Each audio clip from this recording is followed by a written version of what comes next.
안녕하십니까. 호크로 투자하는 쇼킹 부동산입니다. 생존 부동산 강의 2강 양도소득세 총정리 시작해 보겠습니다. 교재는 온라인 서점에서 구매가 가능하신데 교재가 없으셔도 영상 보시는 데는 지장이 없습니다.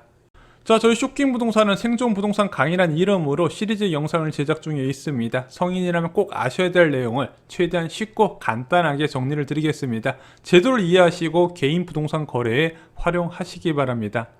자, 오늘은 부동산 세금의 꽃이라 불리는 양도소득세에 대해서 알아보겠습니다. 부동산은 취득, 보유, 처분 단계에서 각각의 세금이 발생하는데 이 양도소득세는 주택을 처분했을 때 시세 차익이 발생할 경우에 납부하는 세금입니다. 그래서 이 양도소득세만 잘 알아도 제가 볼 땐 부동산 관련 지식 절반은 알고 간다. 그만큼 중요한 비중을 차지하게 됩니다. 자, 그런데 여러분들 세무사처럼 세금을 산출할 필요는 없습니다. 실제 계산은요, 부동산 114 계산기 같은 거에 맡기시는 게 훨씬 더 정확합니다. 그런데 오늘 영상을 통해서 뭘 배우셔야 된다? 내가 어떤 상황에서 세금을 절세할 수 있는지를 알면 된다는 거죠. 그리고 그 지식을 바탕으로 나의 주택 관련 의사결정에 활용하시기 바랍니다. 이 양도소득세 쉽지는 않지만요, 주택을 보유하거나 마련한 성인이 필수적으로 알아야 되는 내용이고 저희가 오늘 최대한 쉽고 간단하게 정리를 드리겠습니다.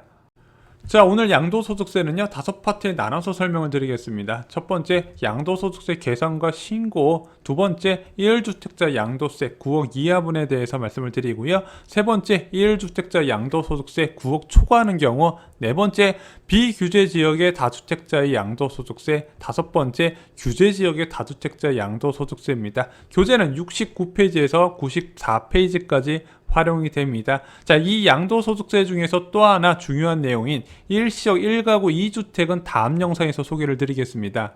자, 첫 번째, 양도소득세 계산과 신고 알아보겠습니다. 자, 이 양도소득세의 기본이 되는 양도차익, 내가 돈을 얼마나 벌었나 그거부터 알아볼게요. 자, 이거 양도차익 어떻게 알아보죠?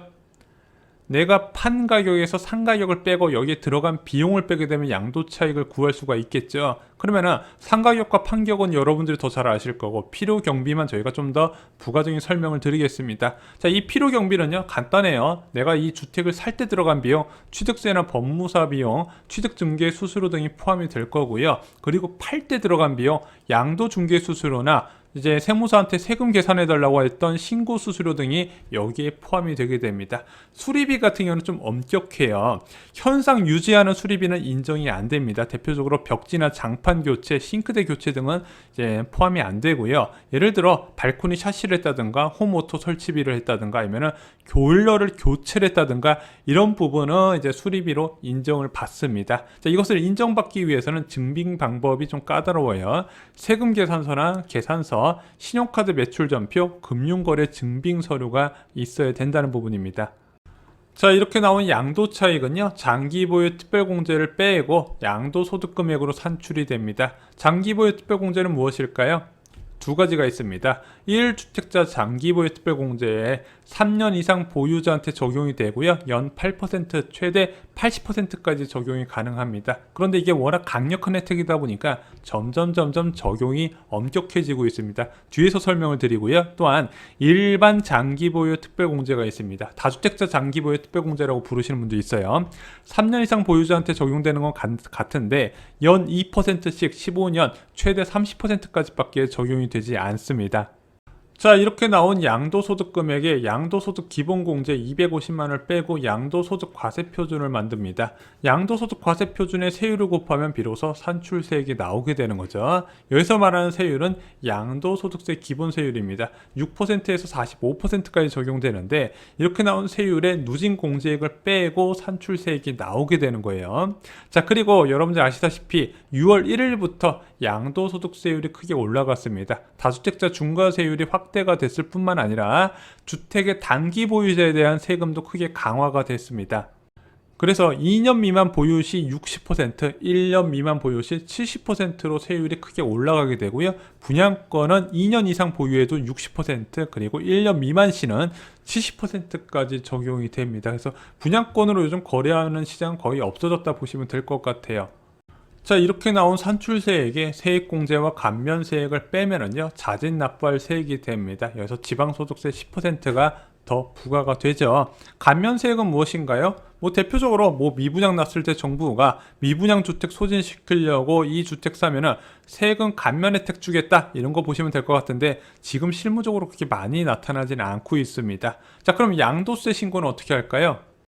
보통 주택을 양도한 날 말일 기준으로부터 2개월 이내에 신고를 하게 되어 있습니다. 부동산 양도일은 무엇인가요? 계약일 기준인가요? 아닙니다. 잔금 청산일, 소유권 이전 등기일, 등록일 중 빠른 날입니다. 자, 그러면은 예시를 들어볼게요.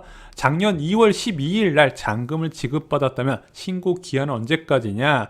2월 12일 날 지급받았기 때문에 2월 말일로부터 2개월인 4월 30일까지다. 어렵지 않죠? 자, 예시를 들어보겠습니다. 다주택자가 비규제 지역에 주택을 매도했어요. 당연히 기본 양도세를 적용될 것이고 다주택자가 비규제 지역에 매도했기 때문에 장기보유 특별공제 혜택도 받을 수가 있습니다. 단 다주택자이기 때문에 8%인 1주택자 장기보유 특별공제 혜택이 아니라 2%인 일반 장기보유 특별공제 혜택을 적용받을 수 있습니다. 5억에 산 주택을 9억에 처분했어요. 편의상 필요경비는 없다 하고 양도차익이 4억 났다고 감안을 해보겠습니다. 보유기간은 4년이에요. 장기보유 특별공제 혜택 3,200만 원이 적용됐네요. 왜? 일반 장기보유 특별공제 혜택 2% 곱하기 4년을 해서 8%가 적용이 된 겁니다. 그렇게 산출된 양도소득 금액이 3억 6,800만 원이고요. 기본공제 250만 원 뺐더니 과세표준이 3억 6,550만 원입니다. 자, 그래서 기본세율 40%가 적용되고요. 누진공제 2,540만 원을 빼게 됩니다. 산출세액은 1억 2,080만 원이고요. 지방소득세 10% 더해서 양도차익 4억에 해당되는 세금을 납부하게 됩니다. 자, 두 번째 파트 보겠습니다. 1주택자 양도세, 양도가액 9억 이하 주택분 대해서 좀 말씀을 드릴게요. 자, 1주택자가 양도소득세 부담 없다는 건 여러 차례 말씀을 드렸죠. 자, 그래서 이 강력한 혜택을 받는 1주택자 양도소득세 비과세 기준부터 보겠습니다. 먼저 1세대의 보유주택이 한 채여야 되고요. 규제지역, 정확하게는 조정 대상 지역일 경우에 2년 이상 실거주해야 됩니다. 세대원 전원이요. 야, 그럼 비규제 지역은 거주 요건 없나요? 네, 없습니다. 보유 요건만 있었어요. 이게 파리 부동산 대책 때 강화된 규제입니다. 자, 그리고 매도가도 9억 이하일 경우에는 비과세 혜택을 받을 수가 있는 거예요. 자, 그런데 거주 의무가 예외되는 경우가 있습니다. 지금 조정 대상 지역인데 거주 의무를 적용 안 받는 경우 두 가지를 말씀드릴게요. 첫 번째, 이건 파리 부동산 대책 때 나왔다고 말씀드렸죠. 파리 부동산 대책 이전에 취득했던 사람들은 보호를 해줘요. 2017년 8월 3일 이전에 취득하거나 매매 계약을 체결한 주택은 거주 의무가 적용이 안 됩니다. 분양 계약 체결한 것까지 포함이 돼요. 그리고 또 하나, 비규제 지역에서 매수한 이후에 규제 지역으로 지정됐을 때 1주택자들도 이 거주 의무 요건을 충족하지 않아도 괜찮습니다. 자, 이렇게 1주택자 비과세 요건을 충족했을 경우에는 그러면 세금이 얼마나 나오나요? 한 푼도 내지 않습니다. 비과세 혜택을 받아요. 9억 이하 주택을 처분할 경우에는 세금 낼 것도 없고 신고 의무도 없습니다. 2억에 취득한 주택 9억에 처분해도 한 푼도 안 낸다는 얘기예요. 자, 그리고 이 비과세 기준을 현행 9억에서 12억 원으로 확대하는 방안을 정부와 여당에서 추진 중인데 아직까지 확정된 방안은 없습니다. 자, 실제 계산기 한번 돌려보겠습니다. 서울의 1주택자예요. 보유 이제 실거주 2년 이상 했고요. 취득가액 5억인데 양도가액 9억입니다. 실제 계산기 두드려 보니 비과세 혜택 대상입니다. 한 푼도 세금을 낼 필요가 없다는 거죠. 자, 세 번째 파트 보겠습니다. 1주택자 양도소득세 9억 초과주택을 처분할 때입니다. 9억 이하분은 비과세라고 했는데 9억 초과분은 비과세 못 받나요? 그렇지는 않습니다. 9억 이하분은 비과세를 해주고요. 9억 초과분만 과세를 합니다. 그래서 9억 초과분의 양도차익을 안분 계산할 필요가 있어요. 어떻게 계산한다? 양도차익 곱하기 양도가액 마이너스 9억을 양도가액으로 나눠서 곱하게 됩니다. 이거 계산 어렵죠? 계산기에서 다 알아서 해줍니다. 예시를 들어볼게요. 9억 원에 취득한 주택을 15억 원에 매도한 1주택자의 비과세 대상자의 양도 차익은 얼마일까? 편의상 필요경비 제외했을 경우에는 한 2.4억 정도가 나온다. 이렇게 보시면 될 것 같습니다. 자, 그럼 9억 초과분에 대해서 세금을 내야 되나요? 세금은 내야 되는데요. 장기보유 특별공제 1주택자는 굉장히 강력하게 들어간다 말씀드렸습니다. 3년 이상 보유자한테 연 8% 최대 80%까지 적용되다 보니까 9억 초과분의 세금이 크게 줄어들게 됩니다. 근데 이런 생각이 들어요. 야, 갭 투자한 사람이 거주도 안 하고 1년 10년 동안 보유했다고 80% 받으면 문제 있지 않을까 이렇게 생각하실 수도 있죠. 그래서 1주택자의 장기부의 특별공제 기준이 엄격해집니다. 작년 1월 1일부터 적용된 거예요. 어떤 내용이다?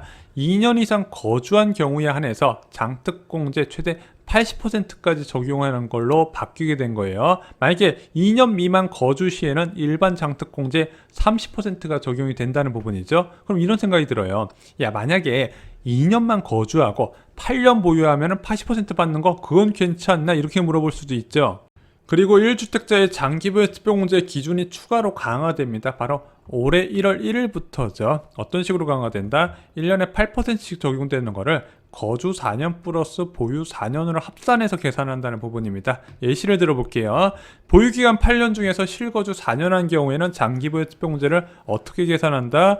보유 4%에다가 8년을 곱하고요. 거주 4%에다가 4년을 곱하게 됩니다. 그래서 48%가 산출이 되는 거예요. 또 하나 예를 들어 보겠습니다. 보유기간 5년 중 실거주 2년이면요. 보유 5년에다가 4%를 곱하고요. 실거주 2년에다가 4%를 곱해서 28%가 산출이 되는 겁니다.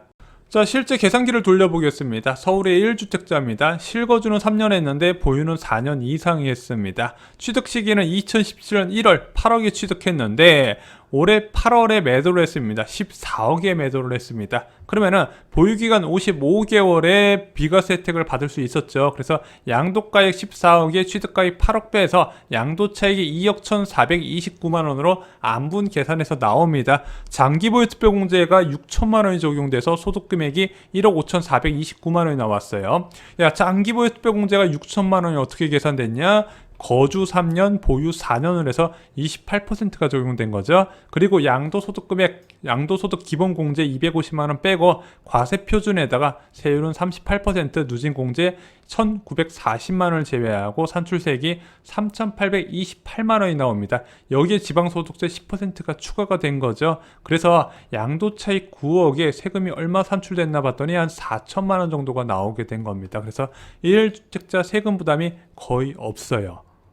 자, 네 번째 파트 보겠습니다. 다주택자 양도소득세 비규제 지역입니다. 자, 조정대상 지역이 아니면요, 다주택자 주택을 편하게 처분이 가능합니다. 물론 1주택자만큼 파격적인 혜택은 아니지만 그래도 어느 정도 세금 내면서까지 시세 차익을 얻을 수가 있는 부분이에요. 자, 왜냐면은 비규제지역 주택 매도 시에는 다주택자도 기본세율이 적용되고 기본 장기부의 특별공제 때 아까 말씀드렸던 다주택자 장기부의 특별공제가 적용이 됩니다. 자, 그런데 현재 비규제지역은 거의 남아있지 않죠. 그래서 이거는 그냥 참고로만 알고 계시면 됩니다.